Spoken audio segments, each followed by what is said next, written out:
اعوذ باللہ من الشیطان الرجیم، بسم اللہ الرحمن الرحیم۔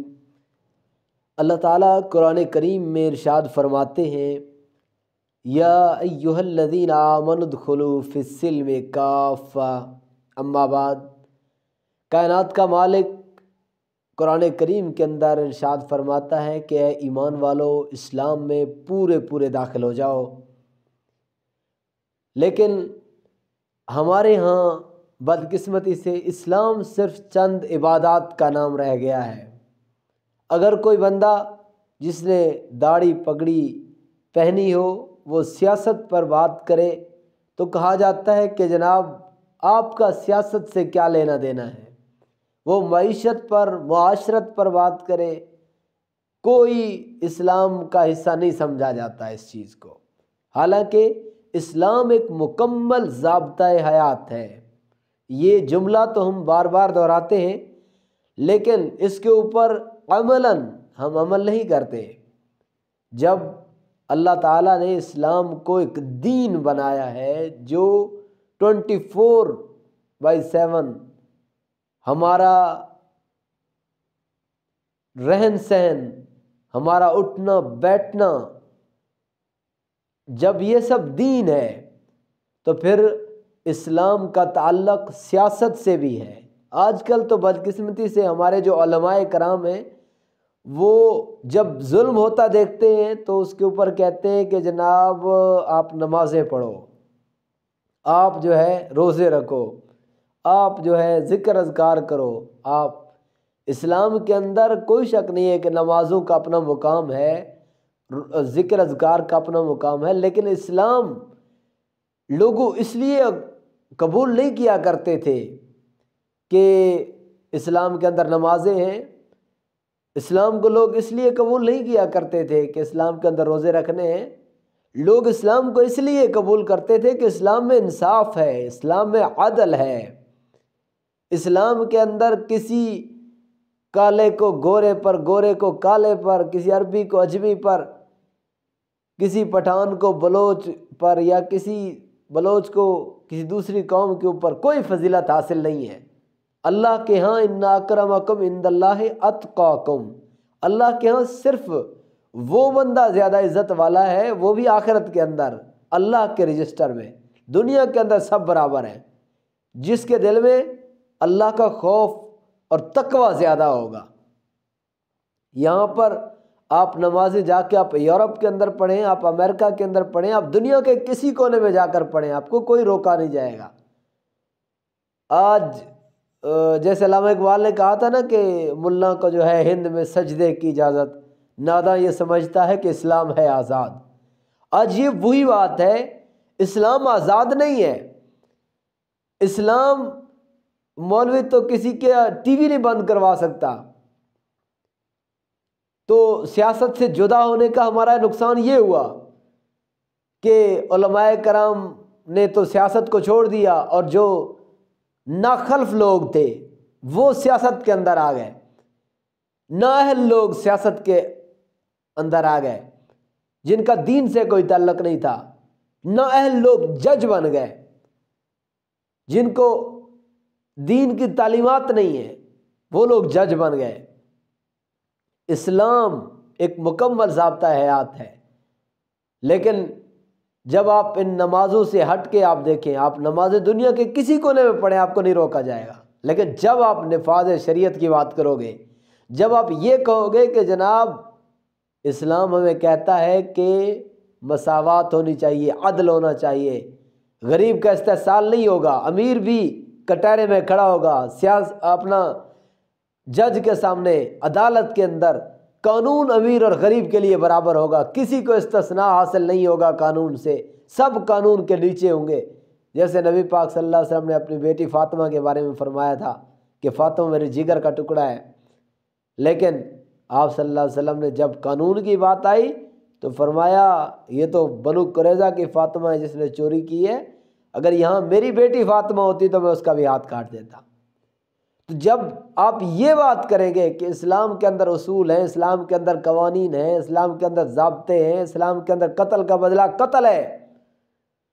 آج کتنے واقعات ہوتے ہیں، قتل کے واقعات دیکھ لیں آپ، ظلم و زیادتی کے، اور اپنی مرضی کر رہے ہیں۔ میں کل ہی دیکھ رہا تھا کہ ایک جج صاحب نے جو ہے فیصلہ دیا ہے، وہ کوئی ریپ کیس تھا جس کے اندر ان کو ریپ کے شواہد نہیں ملے، تو جج صاحب نے اس کی کیس میں وہ سزا ختم کر کے 5 سال اس کی سزا رکھ دی ہے زنا کی۔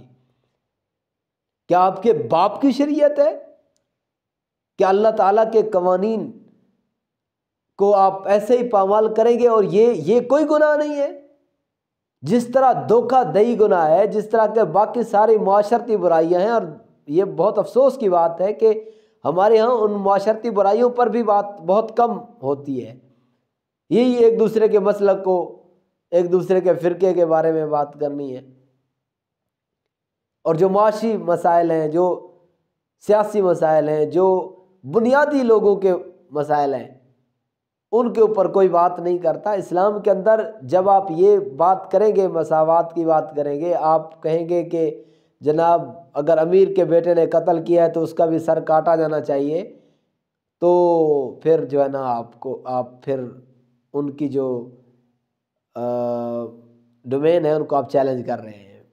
جو بڑے بڑے جاگیردار ہیں، پھر جو بڑے جو لوگ ہم سے فائدہ اٹھا رہے ہیں، پھر ان کو مسئلہ ہوگا۔ جو لوگ لوگوں کا حقوق پامال کرتے ہیں، جو کرپشن کرتے ہیں، جو بدعنوانی کرتے ہیں، پھر ان کے جو ہے مفادات پر ضرب پڑتی ہے، اس کے بعد پھر وہ مزاحمت کریں گے۔ اس لیے میں کہتا ہوں کہ اسلام اور پاکستان کے اندر بالخصوص امر بالمعروف تو اب کوئی بڑے معنی نہیں رکھتی۔ امر بالمعروف آپ لوگوں کو کہو گے، لوگ بادل نخواستہ بھی کہہ دیں گے ٹھیک ہے جی آپ اچھی بات کر رہے ہیں، نماز پڑھنی چاہیے، روزہ رکھنا چاہیے، سچ بولنا چاہیے، جھوٹ سے اجتناب کرنا چاہیے۔ یہ چاہیے جو ہے نا بڑا آسان ہے۔ اصل کام ہے نہی عن المنکر، برائی کو روکنا، اور اس کے لیے معذرت کے ساتھ ہم بہت پیچھے ہیں، کوئی کام نہیں کر رہے ہم نہی عن المنکر کے لیے۔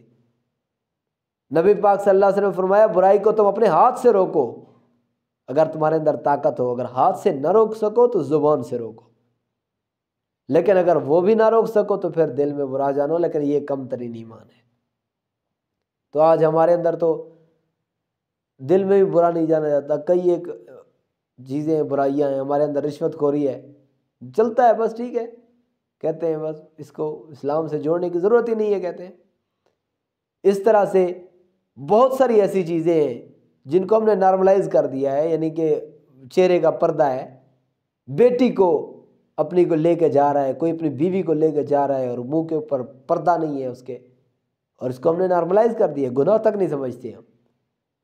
تو اسلام ایک مکمل ضابطہ حیات ہے۔ قرآن کہتا ہے یا ایھا الذین آمنوا ادخلوا فی السلم کافہ، اے ایمان والو اسلام میں پورے داخل ہو جاؤ۔ یہ نہیں ہو سکتا کہ آپ اپنی مرضی کرو اسلام کے اندر۔ آپ اسلام کا جو جس طرح یہود کرتے تھے کہ یؤمنون ببعض الکتاب ویکفرون ببعض، کہ وہ کتاب کے بعض حصوں پر تو ایمان رکھتے تھے لیکن بعض کو چھوڑ دیتے تھے۔ یہی حالات آج ہمارے ہیں، جو درباروں کے اندر مولوی پیشی دے رہے ہیں، وہاں پر کیا کسی کو نہیں پتا کہ یار یہ استثناء جو ہے یہ غلط ہے؟ کسی کو کیا نہیں پتا کہ اسلام میں قانون سے ماورا کوئی نہیں ہے؟ کیا ہمارے آئین کے اندر نہیں لکھا ہوا کہ حاکمیت صرف اللہ کی ہے؟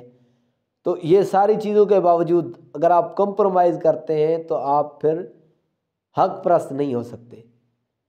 آپ چھوڑ دیں سیاست کو، آپ ذرا چند دنوں پہلے آپ دیکھ لیں جج صاحب کے بیٹے نے 2 لڑکیوں کو قتل کر دیا ہے اپنے گاڑی کے نیچے دے کر، اس کے پاس لائسنس بھی نہیں تھا، 16 سال کا تھا، اور آپ دیکھیں کہ اس کو تیز ترین انصاف ملا ہے۔ 4-5 دنوں کے اندر اس خاندان نے اسے معافی بھی دے دی ہے، اور وہ راضی بھی ہو گئے، اور سب کچھ رفع دفع ہو گیا، اور بیٹا گھر آ گیا ہے۔ تو یہ ایک جج ہے۔ کیا یہاں پر اشرافیہ کے لیے قانون الگ اور غریب کے لیے قانون الگ نہیں ہے؟